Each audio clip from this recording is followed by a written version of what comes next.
puis j'ai une question à vous poser. Jusqu'à quel point, vous pouvez répondre au 25 de 2-6, mais jusqu'où iriez-vous pour défendre un de vos chums ou une de vos amis ou un parent ou peu importe qui est dans la marde?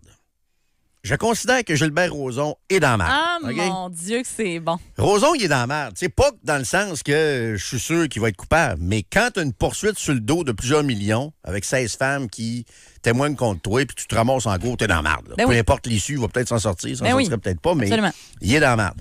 Jusqu'où iriez-vous pour défendre un de vos chums qui est dans la marde? Ça peut être une balloune. L'avez-vous déjà fait, d'ailleurs? As-tu déjà défendu quelqu'un dans la marde, toi? Comme ça, accusé au criminel ou un plus gros problème que ça, là? J'ai déjà backé le derrière à quelqu'un qui était dans la marde, que j'ai couvert, mettons. Ça te tentait-tu? Pour lui laisser une chance de se reprendre.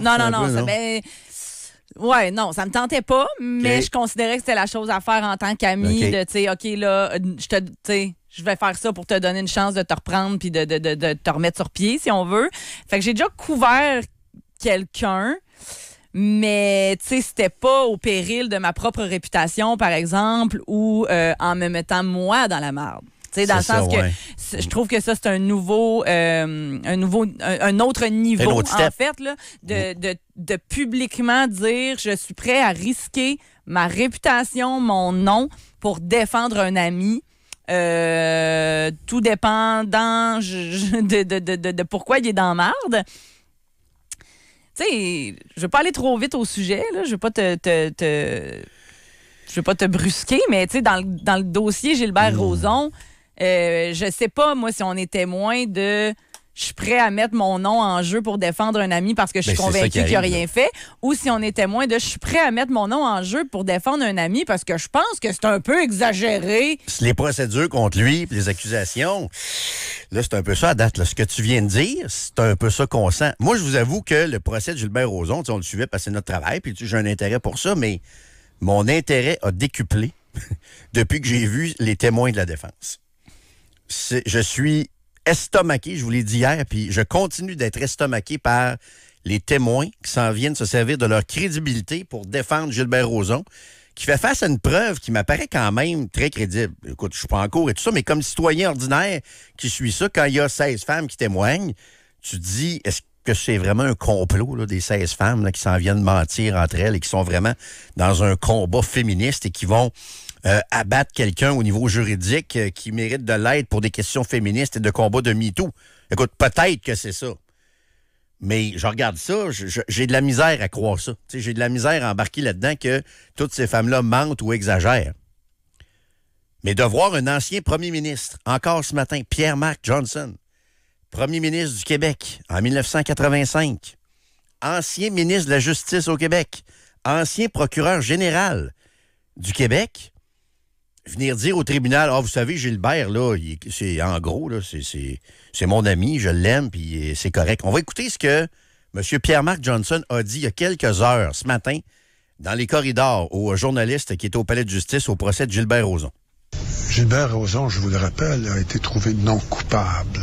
Il y a eu une série d'allégations. Une seule a été retenue par la couronne et il a été déclaré non coupable. Là, il parle du criminel.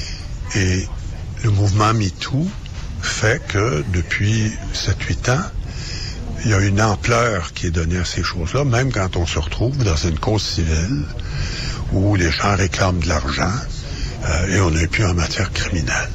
Si on résume, on a un ancien premier ministre du Québec, ancien procureur général du Québec, qui est en train de dire que le procès et les accusations portées par ces femmes-là est teinté par MeToo. Et donc, que c'est pour l'argent. Et que c'est pour l'argent. Et qu'il y a une notion de militantisme là-dedans, dans ce procès-là. Là.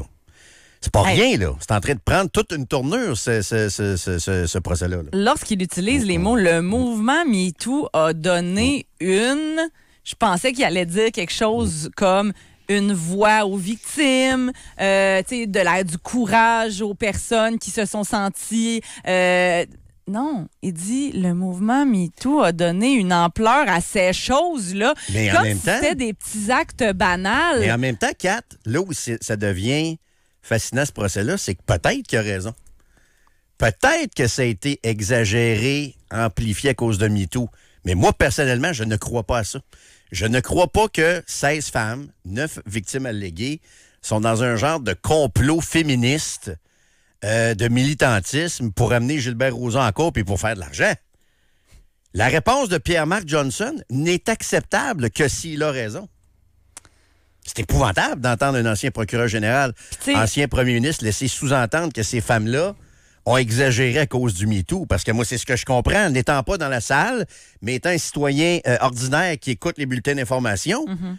Moi, ce que j'entends, c'est que lui, il dit non, ça a été exagéré à cause du MeToo, puis il y a de l'argent là-dedans, puis Mais l'argent, là, je veux dire, si vraiment les victimes voulaient de l'argent, là, Julie Snyder, Salomé Corbeau, ces personnalités publiques-là, là, il n'aurait pas pu les en donner, au pire, au lieu d'aller témoigner. C'est ça, mais moi, lui, ce qu'il dit, c'est que c'est le militantisme qui vient teinter ça, tu sais, c'est capoté. Pourquoi quelqu'un comme Julie Snyder, quelqu'un comme Salomé Corbeau, qui ont des carrières, ça va bien, seraient allés exposer des parties si sombres de leur vie au grand public. Ça peut se faire techniquement. Je comprends, là. Mais moi, je crois pas, là. Mais pour que sa réponse soit acceptable et pour pas que je pogne les nerfs après lui, sa réponse se doit d'être en lien avec la vérité. Parce que si c'est pas réel ce qu'il dit, c'est une vraie honte, ce témoignage-là. Là. Sérieusement, là. Ouais.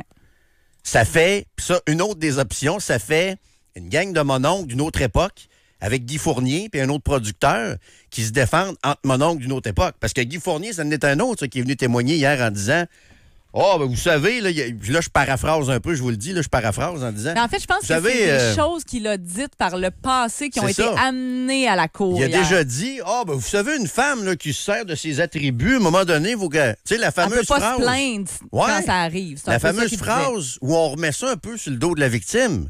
Ça fait très mononcle là, comme phrase, là, comme déclaration. Puis là, tu as ce Guy Fournier-là qui s'en vient témoigner en faveur de son bon chum Rozon. Ce que je trouve fascinant aussi, c'est quelque chose. Et là, corrige-moi si je me trompe, je sais plus. Je pense que c'est Pierre-Marc Johnson qui a dit ça et non pas Guy Fournier, mais c'est peut-être l'inverse.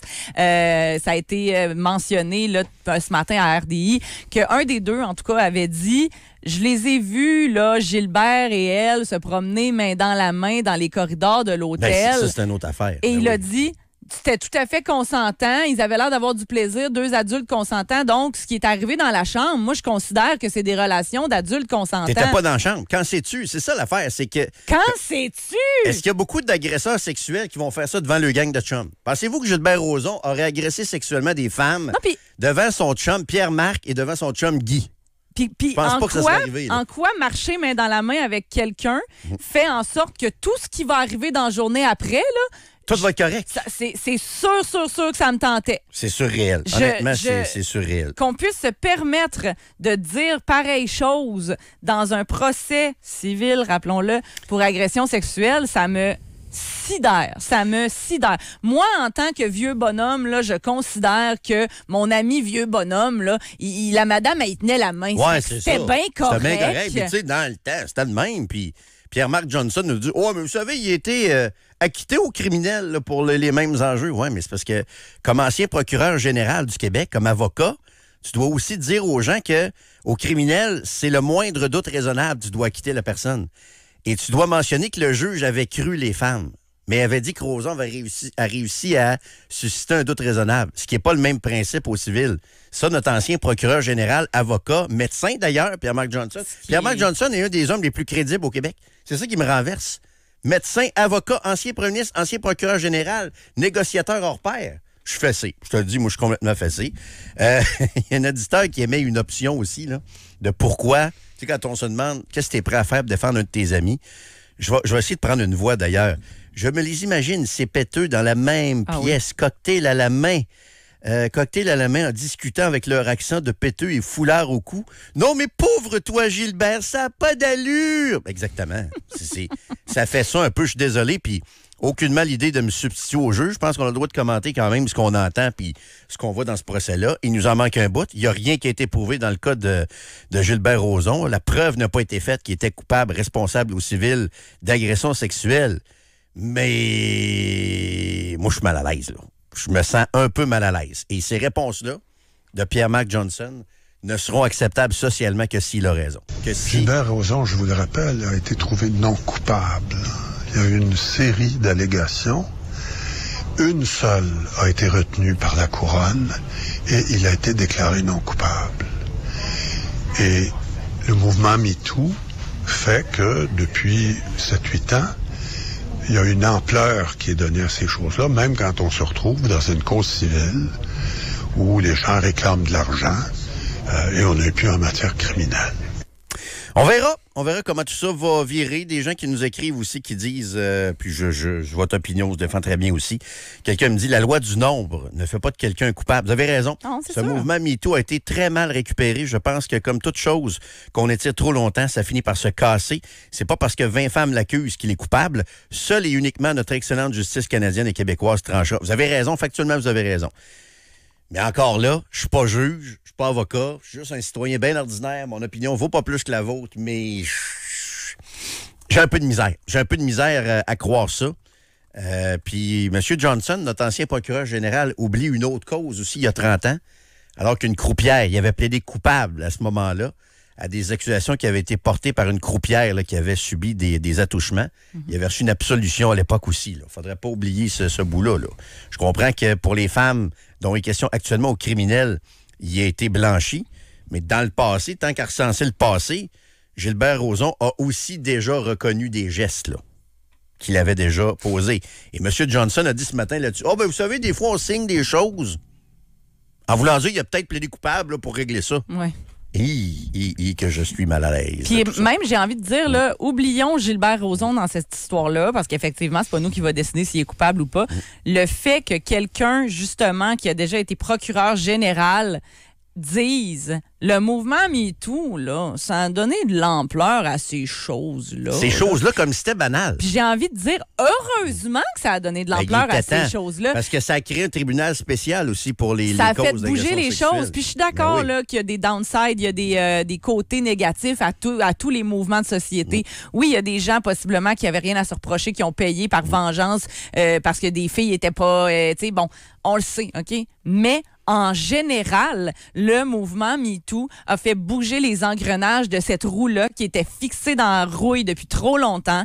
Il y a un tribunal spécial qui a été créé, tu l'as dit, mais en plus, on a créé des nouvelles façons d'accueillir les victimes dans les postes de police, dans les escouades. Il y a tout est plus simple et plus doux pour les victimes, les vraies victimes d'agressions sexuelles. Tu sais, faut pas, je comprends pas que quelqu'un de cette prestance-là, de cette envergure-là puisse dire quelque chose de manière aussi légère puis aussi ridicule que ça a donné de l'ampleur à ces choses-là. Ces choses-là, comme si c'était de la merde. Justement, ces choses-là, dans toute l'histoire du Québec, on les a passées sous le tapis, on n'a pas voulu en parler, on a voulu faire comme si ça n'arrivait pas. Voyons, tu peux pas continuer de vouloir propager cette façon de faire-là. Tout ce que tu dis est vrai, Kat, mais un chum, c'est un chum. N'oubliez pas ça. C'est ça. Un grand sage a dit un chum, c'est un chum. On revient. Trudeau-Landry.